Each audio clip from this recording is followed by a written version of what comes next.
Alors, on m'a beaucoup posé cette question, quels étaient les liens YouTube que j'avais utilisés à l'époque pour apprendre à lire et écrire l'arabe.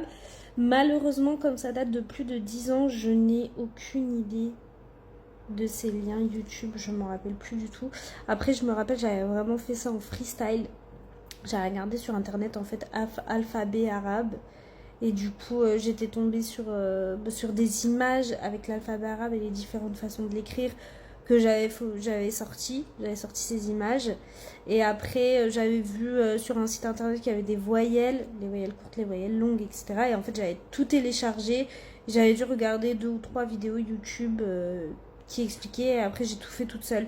Donc en fait j'ai regardé un peu, on va dire, n'importe où, entre guillemets. J'ai pris un peu de partout et je me rappelle plus du tout où c'était, très honnêtement. Mais en tout cas, je vous conseille pas du tout d'apprendre tout seul, hein. C'est pas parce que je l'ai fait moi que. Parce que du coup, résultat des courses. Après, quand j'avais pris des cours d'arabe, on a repris plein de petites erreurs que je faisais.